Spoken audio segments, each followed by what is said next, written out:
Good morning. Good morning. Welcome to Community Unitarian Universalist Church. What a morning, right? We have some brave souls here that ventured out in the cold and freeze. I guess welcome winter to Texas. My name is Reverend Dr. Aija Duelm. I'm the minister of this congregation. I welcome you here in person, and if you're watching us online, glad you are here. Our world has a lot of things going on these days. Now we're struggling with the storms and all kinds of crazy weather. On the news, they said only one state has not been affected by crazy weather this week: Arizona. We're not that far away, but we're struggling with the freeze. But our liberal faith calls us to engage the world, to respond and to what is happening, to use our faith to comment and do something about the things that we are experiencing with the world itself, with our neighbor. And the world needs us this year, needs our care, needs our compassion, needs our commitment to justice and dignity of each and every being. And what we are looking for is, we're looking for our faith to ground us as we seek to engage the world. So we come and we gather in worship to get in touch with our faith values, with our beliefs and things that we hold dear, and seeking those to ground us. I want to begin with a story that is not that popular. On December 2nd, 2012, a Spanish runner, Ivan Fernandez Anaya, was competing in a cross-country race in Spain. He was running second, some distance from the race leader, Abel Mutai. This Kenyan runner had earned bronze medal at London's Olympic Games earlier that year. But now something had happened. Mutai had made a mistake in the finish line. He thought that the race came in 10 meters earlier than it actually did, which is about 30 feet earlier, and he stopped running. He looked around, people were yelling, telling him to keep running, but he didn't speak Spanish, so he did not understand what they were saying. And this is when Fernandez Anaya caught up with him. But instead of exploiting Mutai's mistake and win himself a victory, Anaya slowed down and stayed behind Mutai. Using gestures, he guided the Kenyan runner to the finish line. And you can see him doing this on this slide. This does not happen a lot in sports. I remember myself playing basketball on a team all the ways in the school growing up. If someone from another team, the other team, made a mistake and dropped the ball, we would catch it and try to score points for ourselves. If anyone here has ever played sports, you would probably know what I'm talking about, right? It's probably fair to say that Anaya did not receive the approval from his trainers. But I think he did gain admirers for his integrity. People who agree that winning may not be everything. What does living with integrity look like for us? If we define integrity as living up to our values, what are the values that guide us? What does it look like when we live up to our values, even when it might cost us winning the race. Some of us may have stories of the ways we have sacrificed something in the name of integrity. These may be stories of keeping the promises, refusing to betray a friend's trust, taking responsibility for our actions, and not allowing someone else to get blamed for something we did, not cheating during exams or on our taxes. These are stories that required us to step up to practice our values. We probably also have stories where we did not quite live up to our values. We may have had to ask for forgiveness because we did not keep a promise. We may have forgotten that winning is not everything and may have bypassed someone for our own benefit. We possibly know someone who has taken advantage of our mistakes. These stories are just reminders that we do make mistakes. Even with good intentions in our hearts to live up to our best, there are times when we fall short. And falling happens to all of us. We do not always do it gracefully as dancers or gymnasts, or fearlessly as rock climbers, or playfully as children. Many times we find ourselves struggling after the fall. We feel embarrassed, disappointed, maybe even hurt and feel pain. Some falling is more painful than others and more difficult to rise up from. It takes more time, more healing, and more effort to rise up with a renewed strength and new wisdom. In today's reading, Reverend Rebecca Savage points out that we, as you use, are falling short in living up to promises we made to one another.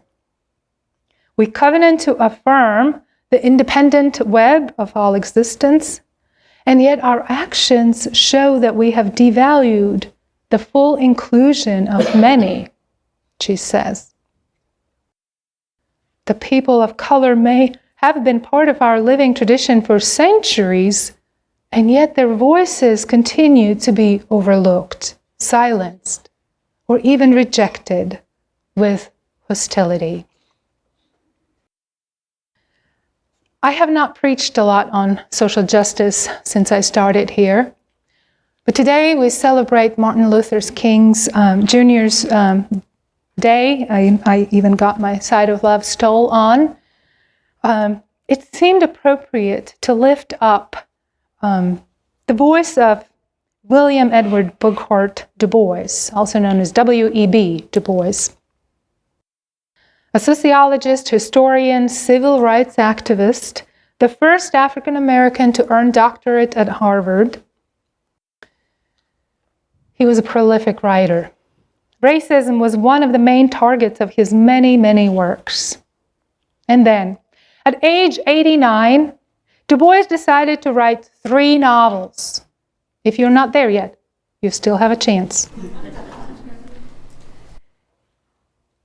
He wanted to write something for a younger generation. So in the first of the novels, called The Ordeal of Monsart, he says, "I've been struggling with 4 questions all my life, and every generation has to come to terms with these questions. The first question is, how does integrity face oppression? How does integrity face oppression?" I will stop with that first question for this sermon, because it's not an easy question to answer. As a white middle-class woman, I experience privileges in this country. Many of them are invisible to me. To come up here, I'm on the road for more than an hour Every time I drive to church, I put 150 miles total on my car. Yet I do not need to worry about being pulled over by cops just because of the color of my skin. When I go to the grocery store, I do not need to worry about walking down the aisle and that someone might consider me a suspicious person in that store. When I lived in St. Louis, Missouri, there was one time that I got stranded in my car in the left lane of a pretty busy intersection. There were 3 cars that stopped and offered me help. When I shared this with my Black chaplain colleagues, they said, this does not happen to them. Nobody would ever stop to help them when they get stranded on the road, regardless of how busy the intersection may have been. So how do I, as a person who strives to live with integrity, deal with the discrepancy between how I'm treated and how people of color are perceived and treated? How do I myself continue to participate in maintaining the system of white supremacy, even though I'm deeply committed to justice and equality? Looking at ourselves takes courage. It takes courage to consider what does it mean to be white and realize that we are a part of a larger system of racism in which our actions continue to perpetuate the idea that whiteness is the norm, the ideal, the standard for the rest of humanity. This realization is unsettling, troublesome, and challenging because we see any challenge to our racial worldview as a challenge to our very own identities as good and moral people. When the stress caused by suggestion that being white has a meaning is intolerable, often a range of defensive responses are triggered. This process is what Robin DiAngelo calls white fragility. It serves to protect the white advantage and superiority. DiAngelo says that white progressives cause the most daily damage to people of color. She defines white progressives as those who believe they get it, that they are in the choir, so they believe that they do not need to do any more work of raising self-awareness, continuing education, relationship building, and engaging in actual anti-racist practices.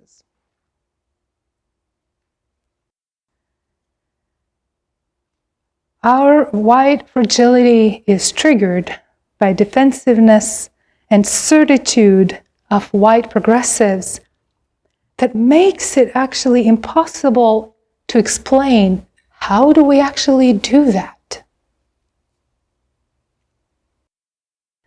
60 years ago, Martin Luther King Jr. said, if you fail to act now, history will have to record that the greatest tragedy of this period of social transformation was not the strident clamor of the bad people, but the appalling silence of the good people. He was addressing white moderates, and it still runs true today. But what is in it for us, whites? Why would we, white people, want to examine our privilege and go out of our comfort zone? What does it cost to us, whites?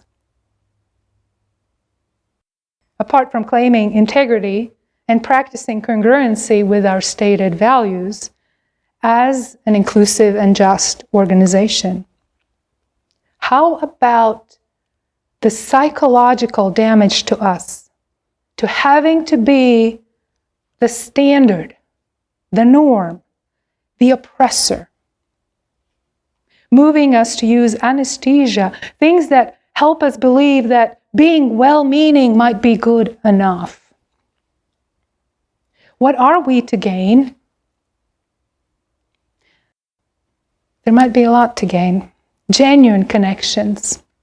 Shared reality, because currently we and our racial perspectives are not trusted by people of color. We would see the many sides of the situation that we are missing out of because of our wide blind sides. What if, in realizing that each of us is connected to all others, and if others are not thriving, we're not either. So we celebrate. We celebrate the life and legacy of Martin Luther King Jr. this weekend. Some of us may have recalled the speeches and the March on Washington and then Selma to Montgomery. We look up to Dr. King and honor and remember him as leader and hero in the fight for equal rights for all, for justice, even when it meant he would acquire enemies. During his lifetime, he was not liked by everyone, and much less like he is revered today. Cornel West points out that most of the country did not like him. Black civil rights leadership was trashing him. The white establishment had rejected him. The young black revolutionaries were dismissing him. The FBI called him the most dangerous man in the country and had 17,000-page FBI file at the time of Dr. King's death. Yet he kept working towards his dream. What allowed him to do that? He certainly had days when he was distressed, sitting at his kitchen table, holding his head. In these moments of despair, he called Mahalia Jackson and asked her to sing, "Precious Lord, Take My Hand." Today, we're reminded that there is still work to do. Racism is still very much alive in our present days. Many are still suffering just because of the color of their skin. Several years ago, you took courage and put the Black Lives banner out in the front lawn. I've heard stories about how hard it was to do this, how much bravery it required from you. It was a bold step. It still is. And there is more work to be done to live out the message on that banner and to continue to work towards dismantling racism. When we continue to center whiteness as the standard for all humanity, we are theologically inconsistent with our values, our principles, and our aspirations for justice and equality. As a faith, we have years of broken and empty promises, of good intentions that are not matched with action, and they seep heavy into the wounds of our community. The healing is not done. The healing is not done because we still have work to do. We have work to do in decentering whiteness from our very bones, from our congregations, from the ways in which we interact with each other. While we may grow weary from the tireless demands of justice, the dream, Martin Luther's dream, continues to live in our hearts. We still have a long way to go. And knowing that, we draw on the courage to follow where the integrity leads us, and we seek the way. As Rebecca Savage says, now is the time to harness our ability to reflect inward in order to re-emerge with a power greater than ourselves that gives rise to a new day. With love and peace in our hearts, may it be so.